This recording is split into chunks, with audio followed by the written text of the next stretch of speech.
A maldição do ouro.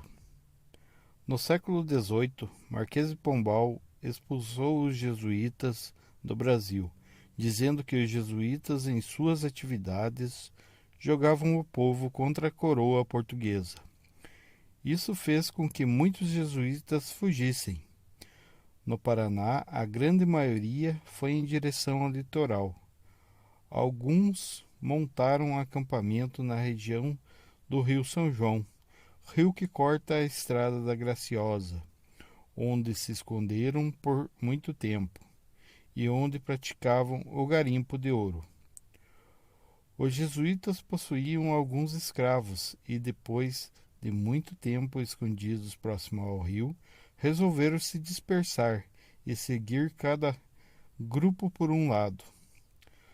No local onde moravam, próximo ao rio, foram encontradas tumbas com restos mortais de padres e de escravos.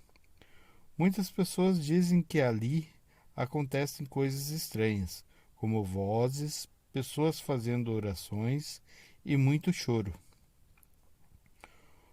Os equipamentos usados para achar ouro dizem na leitura feita por eles haver muito ouro nas redondezas de onde era o acampamento deles. Mas assim como alguns jesuítas foram para o litoral, outros foram para outras regiões do Paraná. Próximo a Telêmaco Borba, por exemplo, dizem que quando um padre jesuíta e seu escravo estavam passando pela região, o escravo adoeceu, e o padre, vendo que não poderia mais carregar sozinho suas coisas e seu ouro, que coube a ele levar após a expulsão, cavou com o escravo uma cova, onde caberia o corpo do escravo mais o baú de ouro que estava levando. E ali montaram um acampamento, até o escravo morrer. Feito isso, após alguns dias ele morreu e o padre o enterrou com o tesouro, como estava previsto, e amaldiçoou aquele tesouro, para que muitos chegassem perto, mas ninguém conseguisse retirá-lo da terra. Muito tempo depois, as terras onde fora enterrado o ouro do padre jesuíta estavam nas mãos de um novo proprietário, o qual expandiu os negócios da fazenda, contratou vários funcionários e colocou como foco principal a criação de gado de corte. No dia a dia da fazenda, como qualquer outra grande fazenda, era bem movimentado. Diariamente, o gerador de eletricidade ficava ligado, em média de 18 a 19 horas, ficando desligado toda a madrugada. Certo dia, o funcionário responsável por desligar o gerador foi chamado à sede da fazenda para se explicar perante o supervisor dos funcionários e seu chefe, dono da fazenda, pois o gerador estava amanhecendo ligado. Para surpresa de todos, o funcionário manteve o discurso de que estava desligando o gerador toda a noite. Visto que ele jurava estar desligando, o supervisor o colocou para desligar e vigiar durante a noite para ver se descobria algo. Depois de alguns dias vigiando o gerador, o funcionário, ao desligar o gerador e sair para fazer a sua ronda, verificou que após alguns minutos a luz e o gerador estavam ligados novamente. Ele foi e desligou outra vez, e novamente tudo foi ligado. E ao chegar na porta do barracão, onde ficava o gerador, viu um homem alto, entroncado, vestido todo de preto e com um chapéu. Aproximou-se dele e tentou conversar com ele. O que o funcionário não esperava é que o homem desaparecesse na sua frente. No dia seguinte, relatou ao seu supervisor o que havia acontecido durante a noite.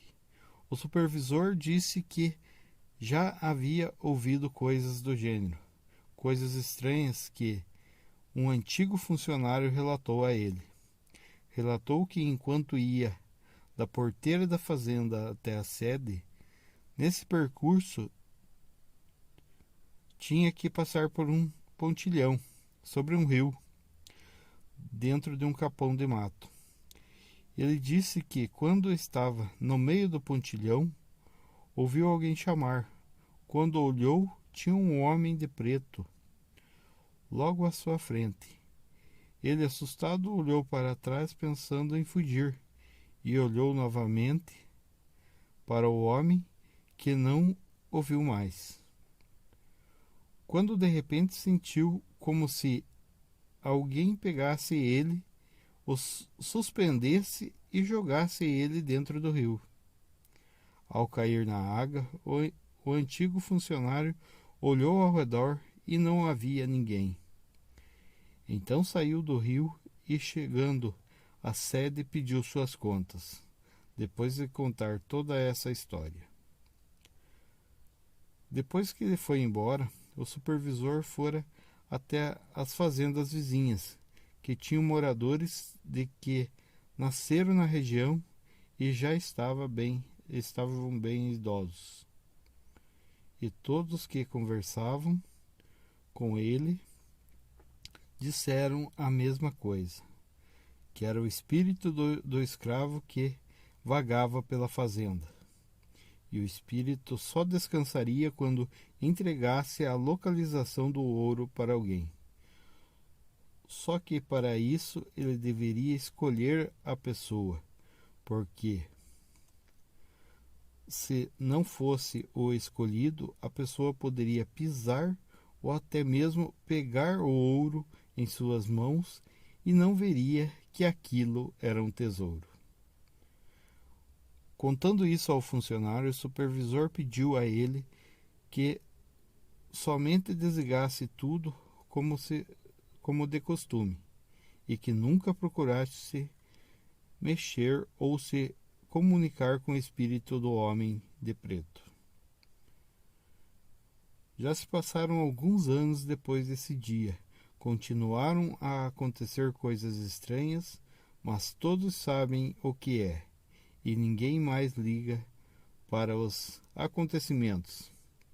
Praticamente todos os funcionários já viram o homem de preto pela fazenda, nos mais diferentes lugares possíveis. Em meio à plantação, próximo ao gerador, em meio ao gado e até mesmo do lado de outros funcionários, que naquele determinado momento não o viam, mas estavam do lado dele. Com tudo isso, cada um fazia o seu trabalho e estava tudo certo. A vida seguia sua rotina dentro da fazenda, cada um